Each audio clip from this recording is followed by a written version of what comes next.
Salut à tous, c'est Lunaris. Aujourd'hui, le test de la Triumph Speed Triple R de 2017.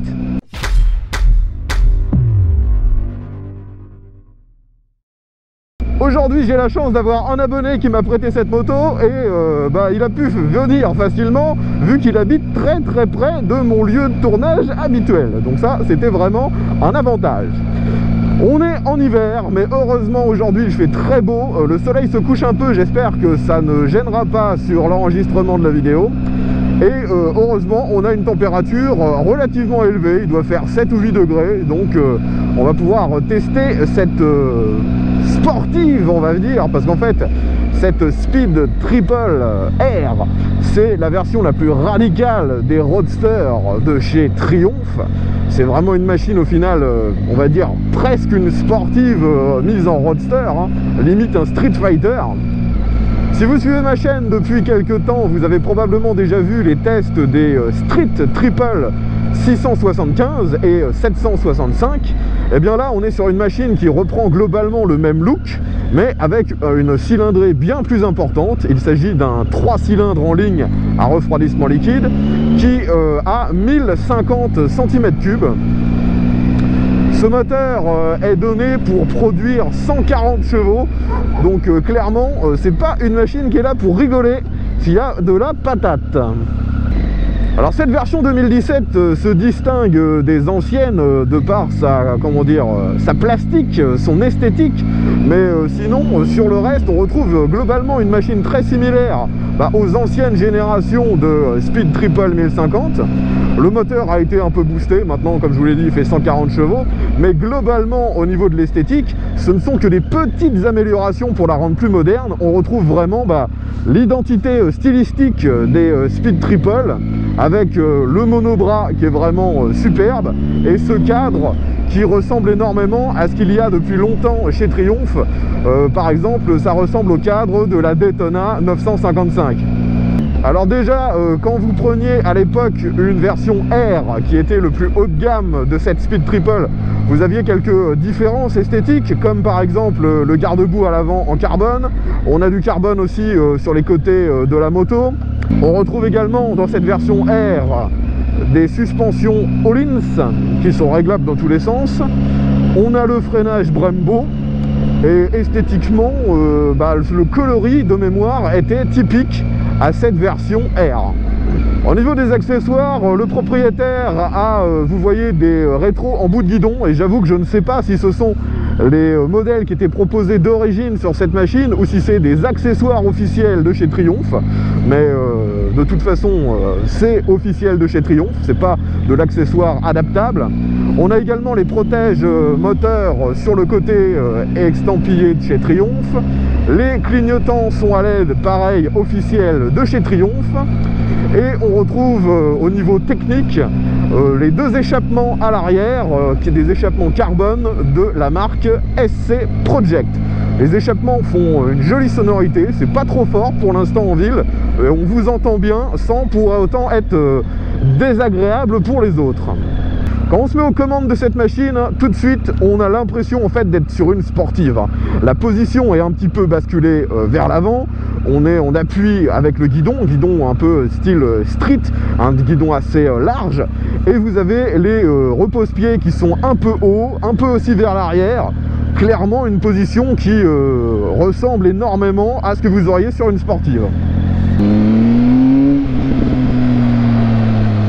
C'est une boule de nerfs cette bécane, on accélère à peine et tout de suite ça veut partir. Il y a du couple en permanence, la sonorité est géniale. Ce qui est vraiment sympa, c'est qu'au niveau de l'ergonomie, bien que ce soit une grosse cylindrée, le réservoir est assez étroit, il est très creusé au niveau des jambes, on arrive bien à le serrer avec nos genoux, on fait corps avec la machine. C'est une position qui incite totalement à faire le con, mais on est suffisamment droit pour quand même pouvoir prendre les infos autour de nous sans trop de difficultés. Alors j'avais oublié de le préciser, mais en option également vous avez un shifter. Alors c'est un shifter uniquement up, donc vers le haut. Allez, on accélère un petit peu.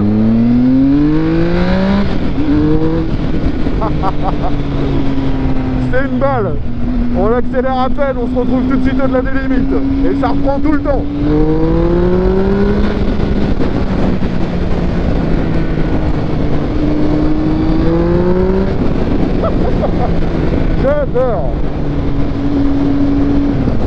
avez pu voir également qu'il y a des lumières qui s'allument. Ça sert de shift light pour vous indiquer quand changer de vitesse. C'est quelque chose qui était déjà présent sur d'autres machines avant chez Triumph. Par exemple sur la Daytona 675. J'adore vraiment. Ça fait que tout de suite, on ne peut pas se retrouver à se bouffer le rupteur dans les dents. On s'en aperçoit, c'est très très visible. La prise en main est assez facile, hein, c'est pas une moto très lourde. La position est, comment dire, une fois de plus, facile. Hein, ça me fait un peu penser à un Z. Bon, on n'a pas non plus l'extrême facilité du Z900 que j'avais pu tester il y a quelques temps. Mais on s'en rapproche, hein, c'est vraiment une machine instinctive. Alors comme d'habitude les amis, nous allons faire un petit 0 à 100, du moins je vais essayer de faire un 0 à 100 représentatif.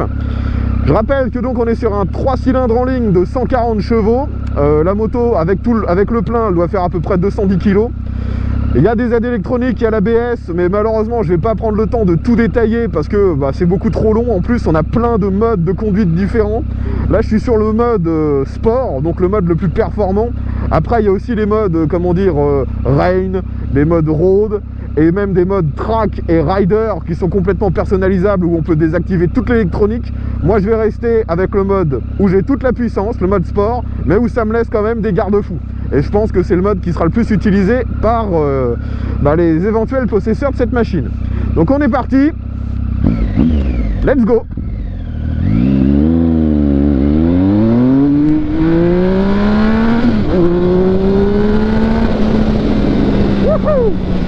Et je freine. Frein arrière, ça freine très peu. Le frein avant, wow, putain, ce freinage de dingue. Waouh. Bon alors le 0 à 100 déjà c'est une expérience hein, parce que ça vous catapulte. Je pense pas avoir osé vraiment accélérer d'un seul coup à fond. Ça serait surprenant de ma part. Mais ça accélère vraiment très fort hein. Allez, un petit demi-tour. Donc déjà au niveau de la taille, on peut voir que je touche des deux côtés. Mais mon 1m70 n'est pas suffisant pour mettre les deux pieds à plat. Je braque à fond et je continue tranquillement. Ouais, l'angle de braquage n'est pas terrible hein. C'est à peu près équivalent à une sportive ou un roadster sportif qui braque très très peu en fait. En même temps c'est ce que c'est, un roadster sportif. Donc l'angle de braquage, il y a pire, mais il y a aussi bien mieux hein. Allez, on est reparti pour le 0 à 100. Let's go.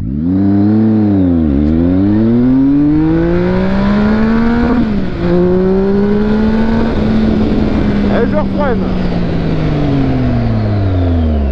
Oh là là, mais ce freinage, j'ose même pas l'utiliser à son plein potentiel tellement il est violent. Alors vous devez le voir, à chaque fois que j'accélère un peu fort, il y a un voyant qui se met à clignoter, un voyant orange. Je pense clairement que c'est le traction control.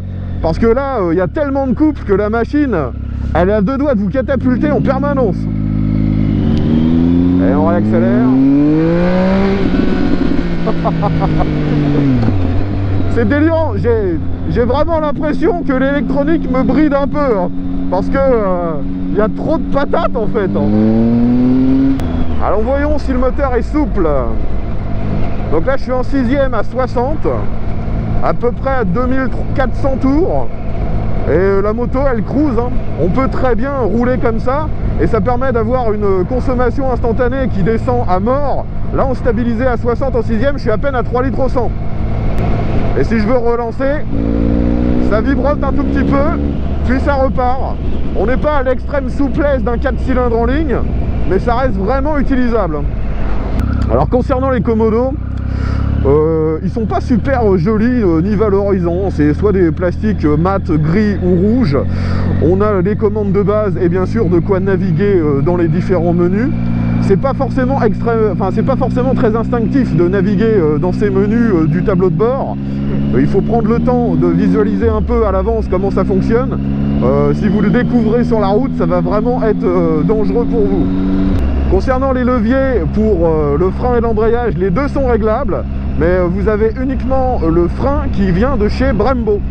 Ah, la moto elle a l'air d'être collée à la route, je sais pas ce que c'est comme pneu, je crois que c'est des Bridgestone. Et putain, c'est rare d'avoir cette sensation d'adhérence. Oh là là, c'est déjà 1000 fois trop, hein. Je peux pas accélérer ne serait-ce qu'à un quart des possibilités du moteur sans me retrouver largement au-delà des limites, hein.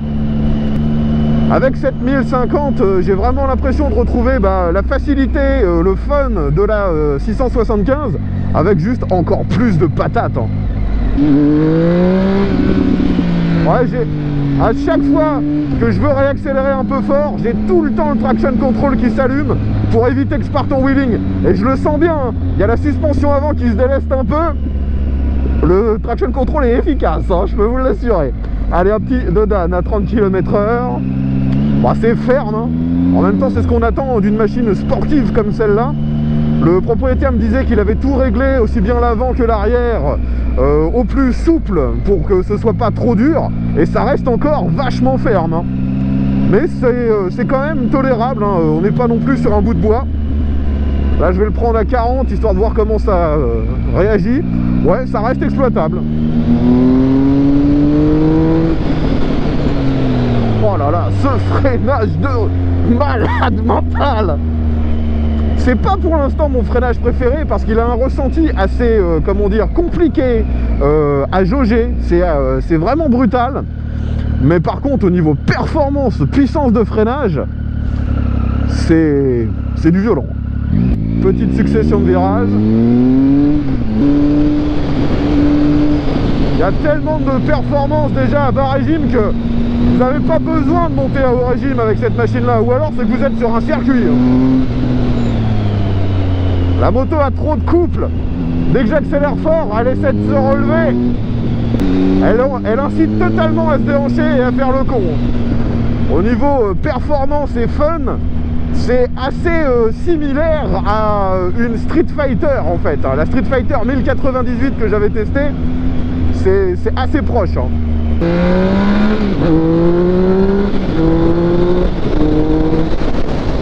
Ah, c'est vraiment le genre de machine qu'il faut pas me laisser pendant longtemps parce que je vais forcément soit mourir, soit paumer mon permis instantanément, tellement on se retrouve catapulté à des vitesses inavouables.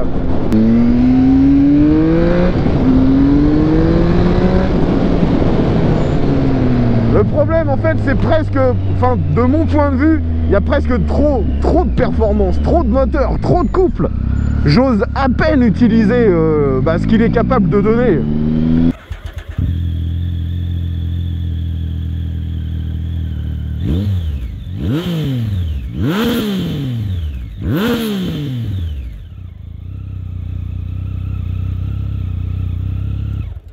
Ça crépite juste ce qu'il faut, il n'y a pas de grosses explosions, donc c'est pas une nuisance pour les autres. Vraiment impeccable cet échappement SC Project.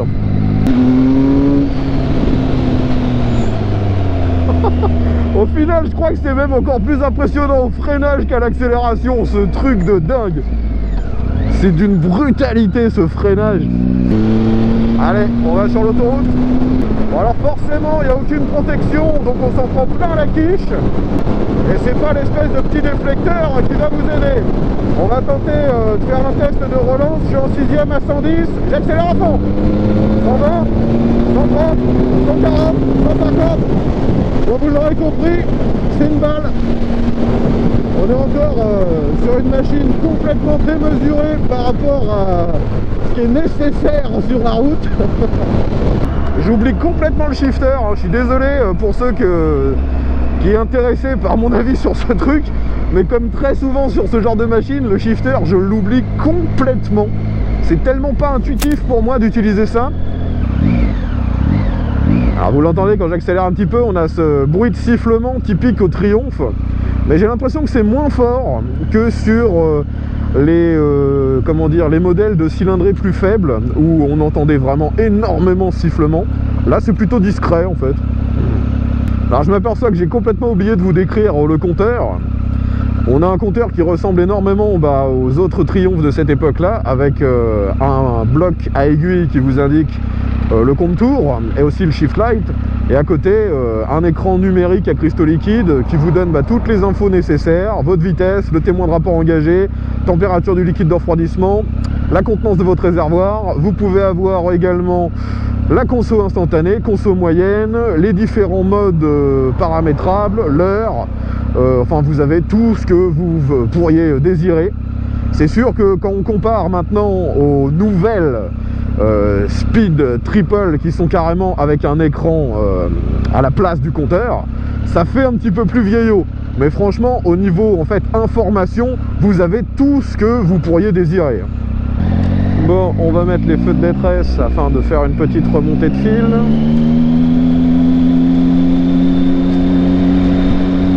Franchement, cette moto, c'est une arme, c'est hallucinant quoi.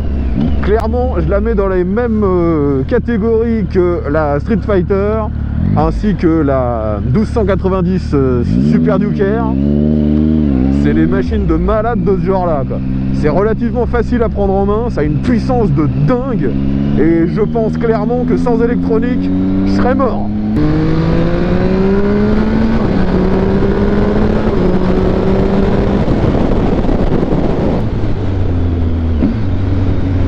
En fait, cette moto, pour vraiment utiliser son potentiel, il faut absolument sortir de la route. C'est impossible à utiliser sur route. Même son frein, je vous ai dit pendant tout le test qu'il était trop violent à l'attaque au début, quoi.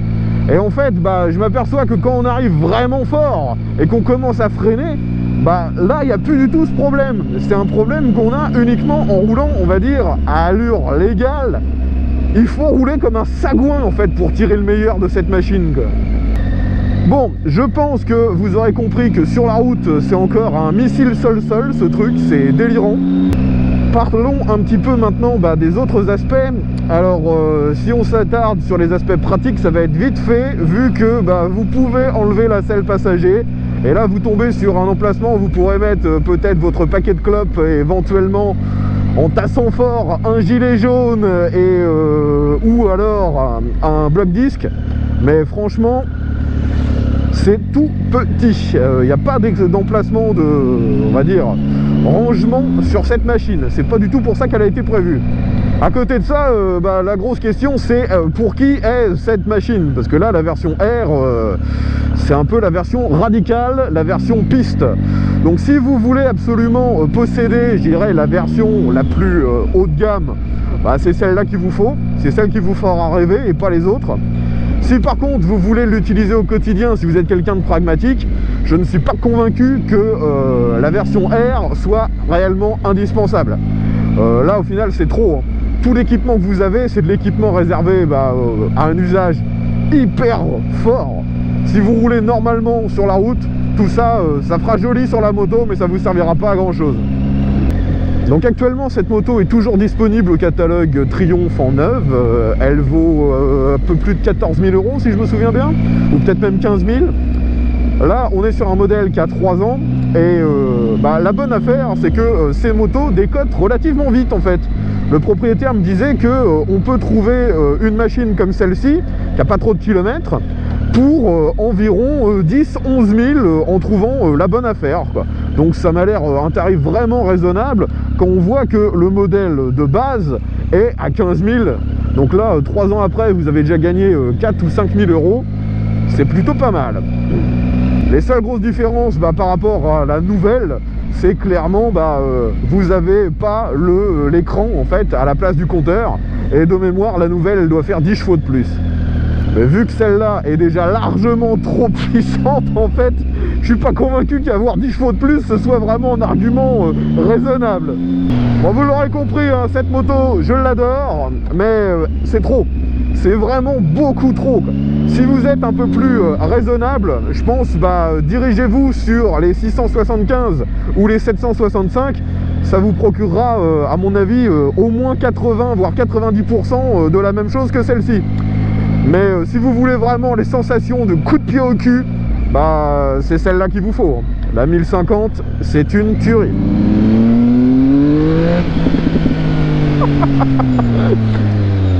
Énorme. Si vous avez des questions concernant cette Speed Triple 1050R de 2017, eh bien n'hésitez pas à mettre ça dans les commentaires. Si vous possédez une de ces machines, que ce soit le modèle de 2017, le modèle standard en version R donc, ou même les anciens modèles de Speed Triple, dites-nous ce que vous en pensez, quels sont pour vous les points à surveiller au niveau de la fiabilité ou même des accessoires, quelles sont pour vous les pièces qui seraient intéressantes à mettre sur cette machine. vos retours d'expérience seront grandement appréciés.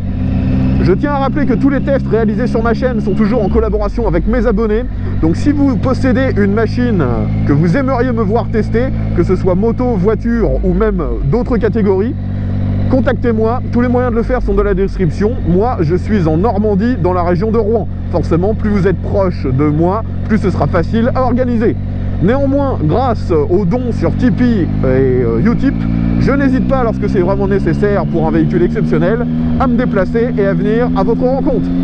Bon les amis, j'espère que ce test vous aura plu. Si c'est le cas, partagez-le sur les réseaux sociaux. Pensez à mettre un petit pouce vers le haut et abonnez-vous. Allez, c'est la fin de cette vidéo. Merci encore de l'avoir regardé jusqu'au bout. V à tous et à la prochaine pour un nouveau test.